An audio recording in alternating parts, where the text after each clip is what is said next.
members of the diplomatic corps, captains of industry, distinguished guests, ladies and gentlemen, I bring to you all a closing day welcome and well wishes from His Excellency the President Nana Addo Dankwa Akufo-Addo, who, by the way, is expecting to hear the big and tangible outcomes of this forum.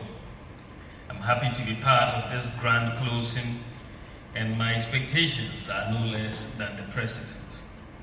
During the last 2 days, under the aegis of the Ghana-EU Business Forum, I'm informed that you've had productive deliberations on boosting private sector investments and opening up more trade opportunities between Ghana and the EU. I'm also informed that the exhibition of what EU businesses can offer has been well patronized. The EU-Ghana platform reinforces what we have long believed. Ghana and the EU have common interests, and that there are significant opportunities for a stronger and mutually beneficial partnership in the spirit of shared ownership, responsibility, reciprocity, mutual accountability, and transparency. On behalf of government, I wish to express sincere appreciation to His Excellency Keitanen, the Vice President of the European Commission, for his well-timed visit to Ghana and for sharing with us deep insights on the EU's innovative financing instruments for projects in Africa.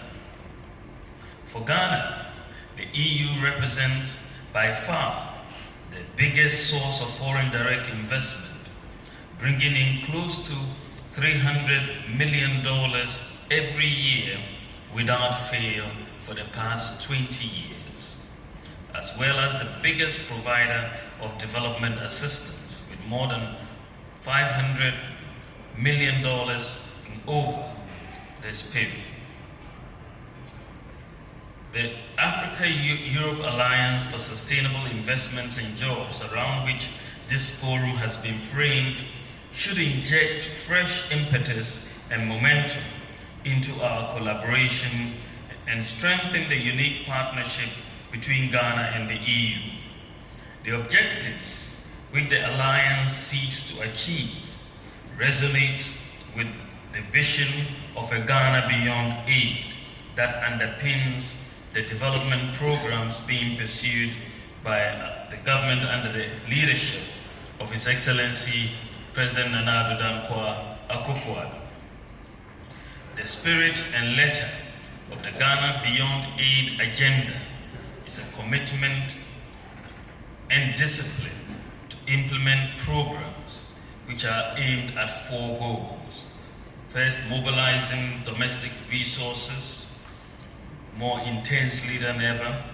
Second, enhancing agricultural development in ways that can provide adequate food and raw materials for industrial growth. Third, strengthening this private sector as the engine of growth.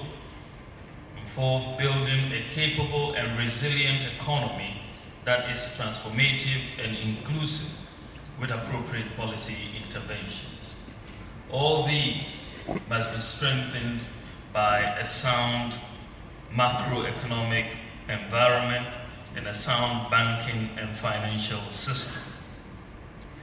We have passed into law a Fiscal Responsibility Act, which requires that the deficit does not exceed 5% of GDP in any year, and we've underpinned that also with the Fiscal Council to provide oversight. And we've seen over the last few years the macroeconomy stabilizing, and the major indicators have all moved in the right direction.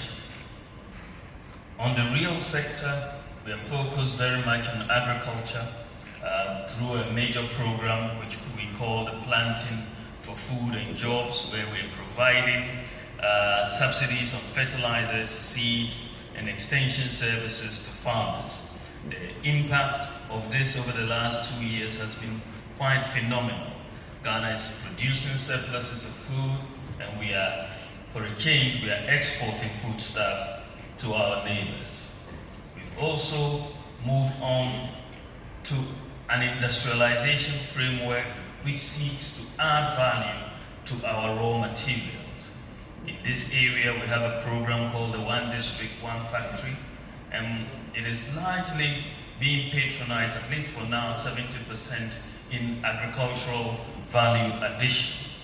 We are moving on to develop an integrated bauxite and aluminum industry, as well as an integrated iron and steel industry. And we believe that between these two, there could be major game changers. The automobile industry is also being set up, and these will form the basis of a major industrialization push in Ghana.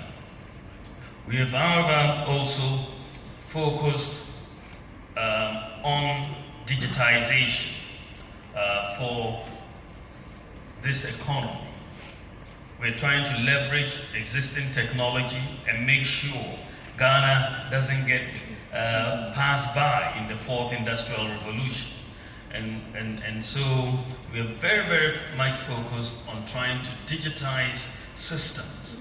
Digitization of systems has multiple benefits. First of all, we have a lot of benefits for the administration of government in the provision of services. Digitization brings in a lot of efficiency.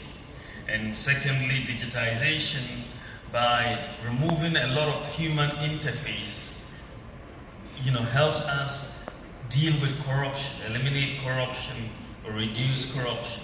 And also digitization helps us with the inclusive transformation that we are yearning for and we're trying to implement by making sure we can capture everybody. So in the context of digitization, we have a very aggressive ongoing program. A national ID card is being issued where every citizen will have a unique ID number, and your biometrics as well as your iris are captured. And this will really form the basis of a major integrated data system that we are going to put together. We expect to finish this the first quarter of next year, and we will then be able to integrate the national ID with your passport information, with your tax, your GRA information, with your driver's license information, with your National Health Service information, and so on. So we will have this big database that will help government in managing the economy and make sure everybody is included.